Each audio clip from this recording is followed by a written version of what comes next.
I was very proud of him, you know, to throw everything new. I mean, when something as simple as a different color could be a reason, you know, instead of a red flag, it's a blue flag, you know, all that stuff matters. And I thought he did very well in the short time he's been doing it. Laura's amazing with him, and I'm very proud of the teamwork they showed today.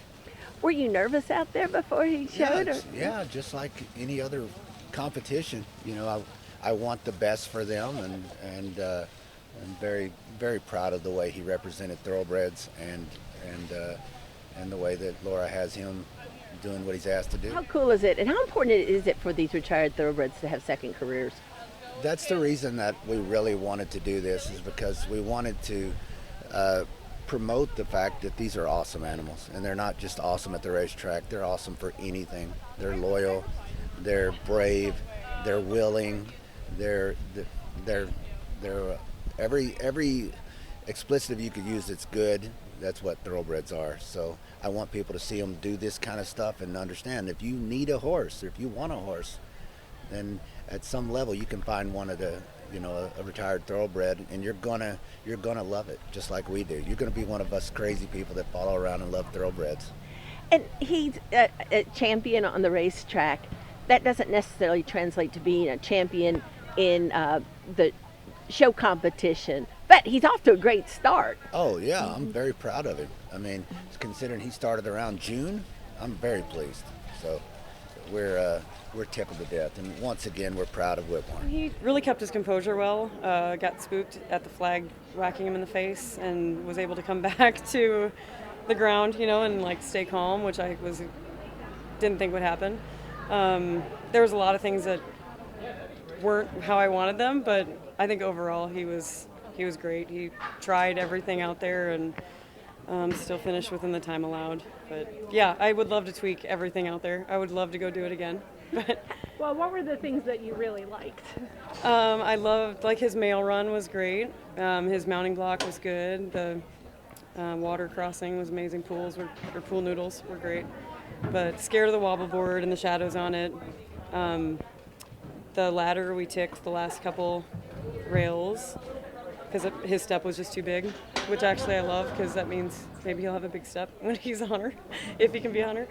And then the bridge, there was a lot of shadows on that too. Those chains were wiggling, and then the shadows of the chains were like wiggling on the bridge, so it looked like there was like weird black snakes on the bridge that he had to step on. So I was like, I see why you're worried about that. But he still gave me a good effort, and he didn't ever back up from anything, which is great. Didn't panic.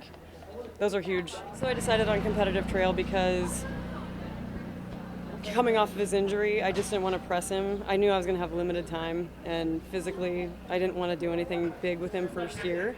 And you know how fast his mind moves. Anybody that watched him at the racetrack knows, like, he's like crazy smart. And I thought it might help him mentally to like just go do a bunch of crazy horse torture. That's what I call it instead of competitive trail. It's like the craziest things in the world.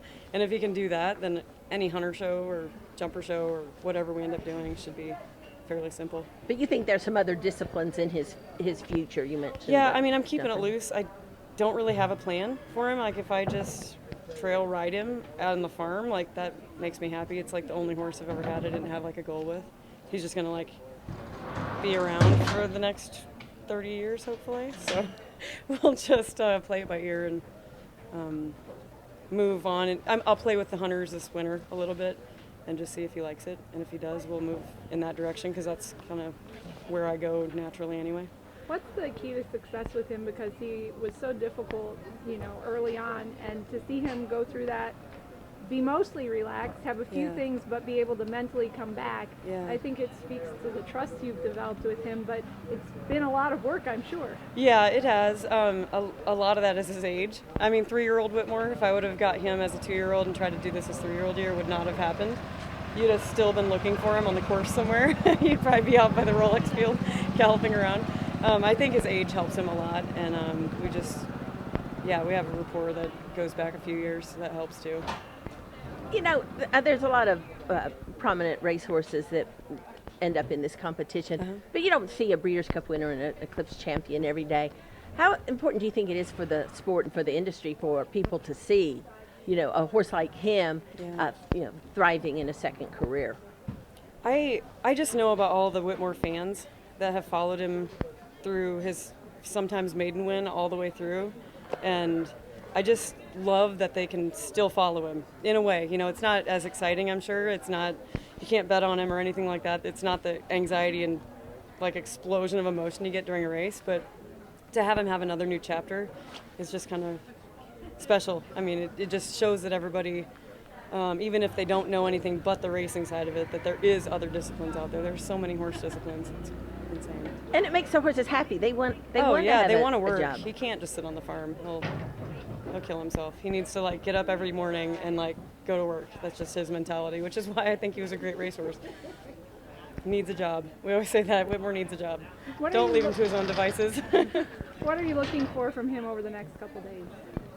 I hope he just keeps doing what he's doing. Yeah. I mean, if we stay, we'll have to find out. I don't know if he's in the finale or not. So if we get into the finale, we have a lot of work to do. I don't know how to cram that in or where, but we'll just keep doing what we're doing and show up for the test, and hopefully you pass.